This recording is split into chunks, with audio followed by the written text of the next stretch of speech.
बंदा हाजिर है और आज इस वीडियो में बात करने वाला बंदा हाजिर है। मैंने देखा है 2 पत्ती और इसको देखने के बाद बस एक चीज़ समझ में आता है कि अगर लड़कियों को जब भी विलन दिखाने की बारी आती है, जब भी लड़कियों को विलन दिखाना होता है, तो उस तरह का एक डायरेक्टर है जिसका नाम है लव रंजन, जिसने बनाया था प्यार का पंचनामा, तू झूठी मैं मक्का, टीटू की स्वीटी की। समझ पा रहे हो मैं कौन कौन सी मूवी की बात कर रहा हूँ। और वहीं पे जब मेल को विलन दिखाने की बात आती है तो उसके लिए सबसे सर्वश्रेष्ठ नाम अगर कोई होगा तो वो है कनिका ढिल्लों, क्योंकि ये इतना ज्यादा इस चीज में घुस जाती है, भूल ही जाती है कि लॉ क्या होता है, रूल्स एंड रेगुलेशंस क्या होते हैं, और खास करके जो बेसिक सा लॉ होता है उसके बारे में भी इनको कोई अंदाजा नहीं है। बस इनको किसी भी तरह से एक औरत को सही और मर्द को गलत साबित करना होता है। इसी चीज के ऊपर में ये फिल्म बनाने के लिए जानी जाती है। इनकी राइटिंग जो है इस फिल्म के लिए 2 पत्ती में भाई क्या बताऊं। चलो सबसे पहले बात करता हूं कि स्टोरी किसके बारे में है। स्टोरी एक ऐसे पुलिस ऑफिसर के बारे में है जो अपने ही खुद के सगे भाई को जेल पहुंचा देती है क्योंकि वो लॉ को ज्यादा फॉलो करती है और उसमें वो अपने रिश्तेदार को भी नहीं बख्शती है। दिमाग में इस कैरेक्टर को रख लेना जो कि काजोल प्ले कर रही है, विद्या ज्योति का कैरेक्टर, वो कुछ ऐसा ही है। इस फिल्म के बारे में ट्रेलर में जिस तरह से दिखाया जाता है, एक तरह का ये थ्रिलर रहता है और एक तरह का इन्वेस्टिगेशन चल रहा होता है। ये 2 लड़की में से किसी एक लड़की ने कुछ किया है जो कि एक्सीडेंट हुआ और उसका इल्जाम जो है उस लड़के पे आ जाता है। अब फिल्म देखते देखते अचानक से कहानी जंप कर जाती है डोमेस्टिक वायलेंस एंड अब्यूज के ऊपर में, जहां पे एक हस्बैंड जो है उसको मार रहा है, उसको बहुत बुरे तरह से ट्रीट कर रहा है। अब मजे की बात यह है कि ये हस्बैंड जब फर्स्ट लुक में दिखता है और जब पहली मुलाकात होती है और धीरे धीरे जब उनका सब कुछ प्रवान चढ़ रहा होता है, उस वक्त में किसी भी तरीके से ये आदमी अब्यूजिव नहीं लग रहा होता है। ये आदमी खुले तरीके से अय्याश लग रहा होता है कि भाई इसे एक नहीं दूसरी वाली पसंद आती है, दूसरी के साथ में निकल जाता है। और ये कैरेक्टर अपने आप में बहुत ही ज्यादा कंफ्यूज है कि इसको शादी करनी है तो किससे करनी है, रिलेशनशिप में रहना है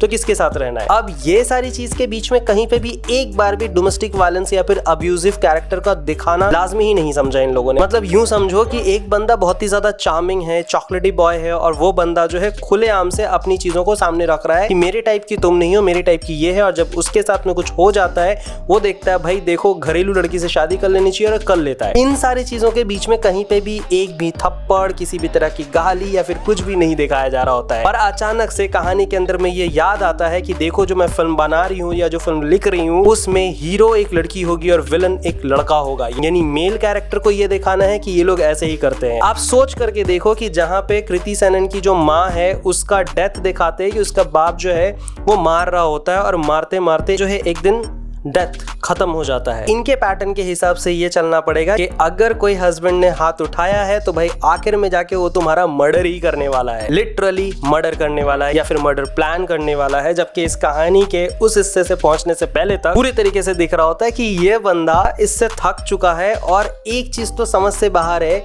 कि दुनिया की कौन सी ऐसी लड़की होगी जिसका हस्बैंड इतना अब्यूजिव है, जिसका हस्बैंड हमेशा उसे मारता है, वो उसके साथ में एक बेबी करना चाहेगी। कैसे, जब उसके साथ में फ्यूचर दिख ही नहीं रहा है, उसके बारे में वो श्योर ही नहीं है इन सारी हरकतों की वजह से, तो बेबी क्यों करना है। बार बार बेबी बेबी बेबी जो है वो चीज़ बहुत ज़्यादा खटकता है और एंड में जाकर के जो स्विच होता है वो भाई खतरनाक लगता है। और इस चीज़ का अंदाजा शुरू से लेकर के एंड तक में कहीं पे भी नहीं देखा था। तो ये स्टोरी की माँ की आंख कर डाला है इसने, बिल्कुल लव रंजन के जैसे कि लड़की अगर तुम्हारे बारे में अपडेट मांग रही है तो शी इज अ टॉक्सिक और उसके साथ में तुम मत रहो, निकल जाओ। उससे अच्छा तुम लड़कों के साथ रहो और बाथरूम में जाकर के काम कर लो अपना।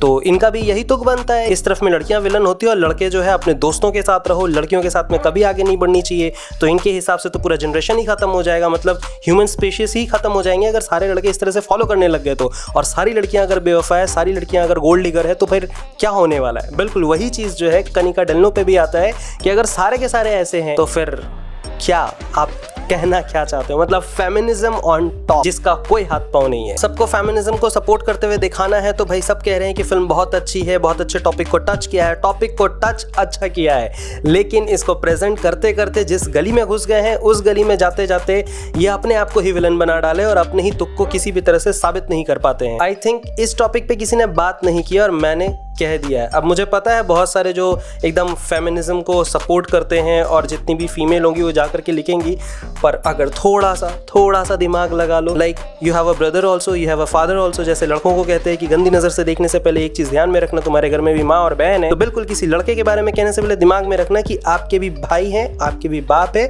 भाई हो या ना हो आपके डैड है। और आप इतने अच्छे इसीलिए हो क्योंकि आपके डैड एक अच्छे इंसान थे। दैट डजंट मीन कि all the mens are same. तो अब जाने देते इन सारे टॉपिक के बारे में। में। अब बात करते हैं भाई परफॉर्मेंस की। काजोल का परफॉर्मेंस अगर देखा जाए तो भाई खुले तरीके से कह रही होती है भेड़चोद। भाई सही है, बंदी एकदम सही है। कभी कभी दिल्ली फील करवा रही है, कभी हरियाणा फील करवा रही है और कभी कभी यूपी कानपुर का। कर लो अपनी बात। तो वो जो तरीका है भाई समझ में नहीं आ रहा है और सभी लोगों ने इस चीज को पॉइंट आउट किया है, लेकिन ऑनेस्टली मैं बताऊं मुझे बहुत अच्छी लगी। मुझे बिल्कुल नहीं समझ में आ रहा था कि ये काजोल है जिसको हमने 90s में देखा है, जब छोटे छोटे थे हम लोग। उस वक्त में टीवी पे आती थी इनकी फिल्में करण अर्जुन, और लग ही नहीं रहा था यार शी इज फार बेटर। मतलब आजकल की टीनेजर से कितनी ज्यादा अच्छी लग रही है। पता नहीं क्या किया है, स्किन वाइटनिंग का काम करवाया है, रिंकल्स के लिए इंजेक्शंस लगवाए हैं, जो भी है जैसा भी है प्रेजेंटेशन में एकदम कमाल लगी। वहीं पे अब अगर बात की जाए कीर्ति सानन की, तो भाई बादल यादव हमेशा कीर्ति सानन के बारे में पागल क्यों हो जाता है बोलते बोलते अब समझ में आया। Kriti Sanon she was fab, gorgeous and truly a beauty. भाई जिस तरीके से उसने अपने आप को प्रेजेंट किया है, एक तरफ में बंदी जो है एकदम शाई है और दूसरी तरफ में एकदम बोल्ड एंड वाइल्ड है, मतलब एकदम खा जा रही है भाई। साहिर खान के ऊपर में कूद करके जिस तरह से किसिंग सीन था, माय गॉड अब समझ में आया। BNF TV, बादल यादव, यू वर राइट। बादल यादव कीर्ति सानन को सिर्फ देखने के लिए 2 बार गया था भाई, तेरी बातों में ऐसा उलझा जिया मूवी देखने के लिए, कि वो जो गाना आएगा उस गाने में जो हुक स्टेप है उसको देखना था। माय गॉड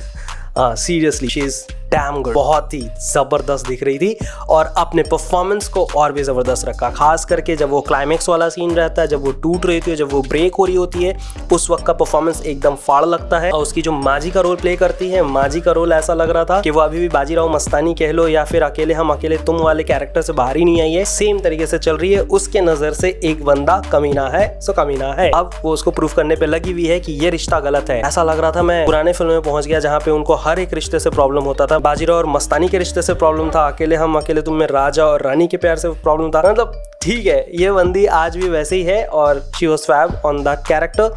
ओवरऑल अगर बात की जाए परफॉर्मेंस तो बहुत अच्छी थी, डायरेक्शन बहुत ही अब्रप्ट सा लगा, और जो राइटिंग थी मैंने स्टार्ट से लेकर के बहुत ज्यादा उस चीज पे बात की है, क्योंकि मुझे पर्सनली बताऊं तो तुम्हारे सामने में इतना बड़ा अपॉर्चुनिटी था कि तुमने एक बंदे को 10 साल के बदले 13 साल का सजा दिलवा दिया, फिर तुमको पता चलता है कि ये सिर्फ 3 साल का हकदार है, 10 साल जो है वो एक्स्ट्रा लग चुका है और मेरे पास में सबूत भी है, तुम अपने भाई को नहीं बख्श। लेकिन जब बात एक औरत पे आई तो आप क्या औरतपंथी बहुत ही हाई लेवल पे चला गया और सीधा जज को मुंह पे कह रही हैं कि सॉरी मैं केस विड्रॉ करना चाहती हूँ। मैडम ने रिजाइन भी नहीं दिया लॉयर बनने से पहले। अमेजिंग था, एकदम अमेजिंग।